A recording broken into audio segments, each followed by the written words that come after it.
युवा शक्ति के युवा खून में सपने सच्चे घोल रहा हूँ। युवा शक्ति के युवा खून में सपने सच्चे घोल रहा हूँ।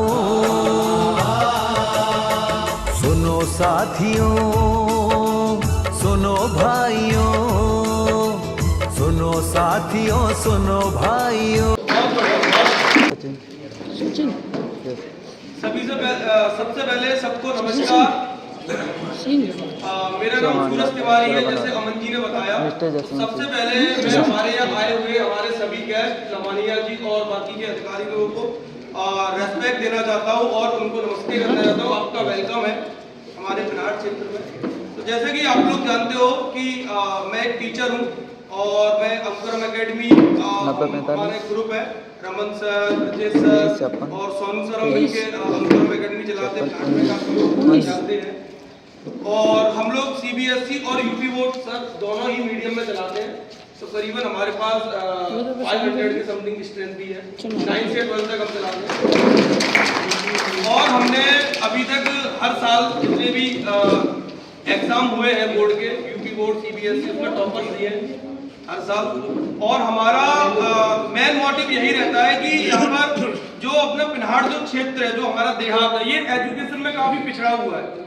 तो मैं और ब्रजेश सर हम लोगों ने बीटेक किया है कानपुर से। तो हम लोग 2016 बैच के पास आउट है। तो हम लोग एक मल्टीनेशनल कंपनी में जॉब कर रहे थे।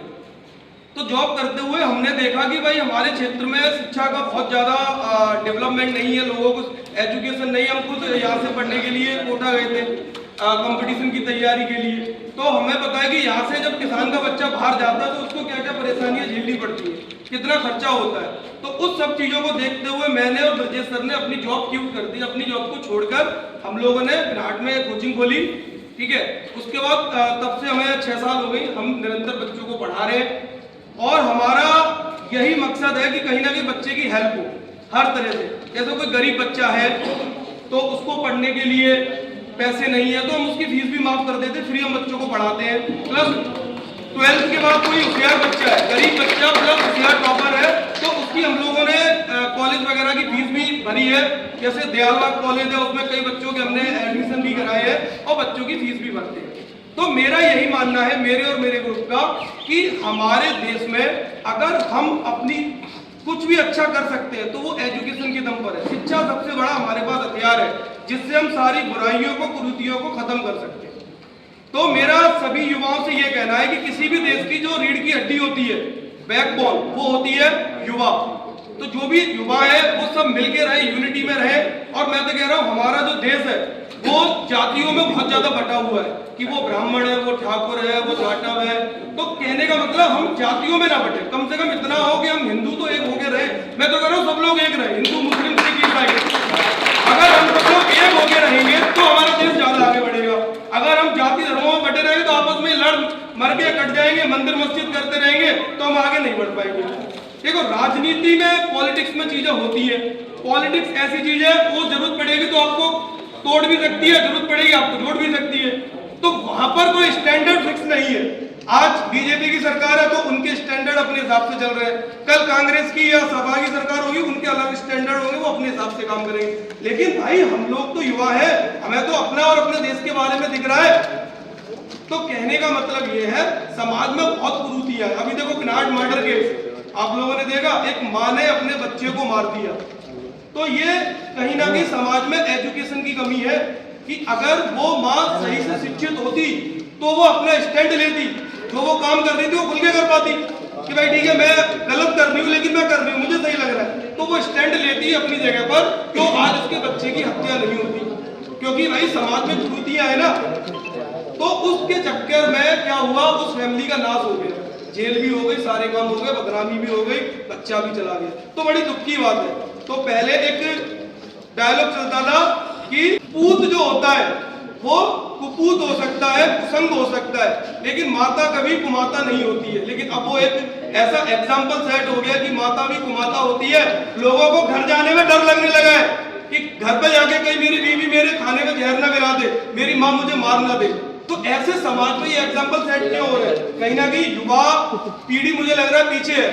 भाई माँ बाप हमें समझाते हैं, लेकिन जब हम समझदार हैं तो हम अपने माँ बाप को समझा सकते हैं कि भैया ये चीजें ऐसे नहीं करनी, ये चीज ऐसे है, ये चीज ऐसे है। तो मुझे लगता है हम लोग अगर एक होकर रहेंगे, युवा लोग मिलकर रहेंगे, तो हम लाइफ में, अपने समाज में, अपने देश में बहुत अच्छा कर सकते हैं। Thank you.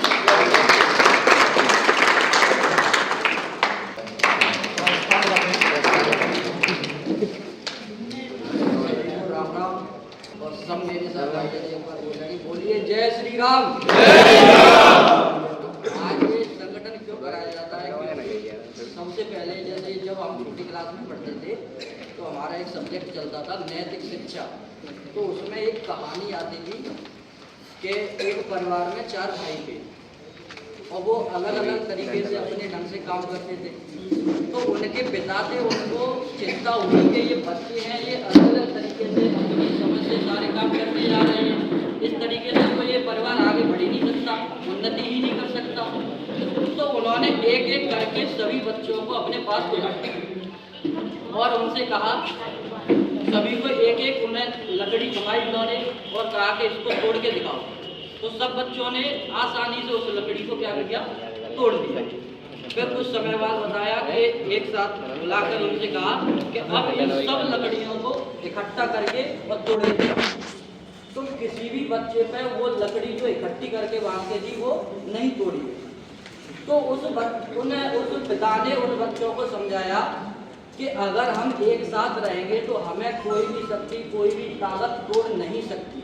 तो आज इसी के चलते ये संगठन बनाए जा रहे हैं, युवा शक्ति संगठन। आज इन संगठनों के दम पर सब युवा एक साथ जुड़ेंगे तो देश के लिए अच्छा कार्य करेंगे, देश को अच्छी ऊंचाइयों पर लेकर जाएंगे, समाज को एक अच्छी यूनिटी मिलेगी और सभी की एकजुट सोच रहेगी तो सारी चीजें देश के हित में होंगी। इसलिए मैं कहता हूँ कि सभी जो युवा हैं वो अपने इस संगठन में सहयोग करें और देश के राष्ट्र और हित के विकास के लिए आगे बढ़ें। धन्यवाद।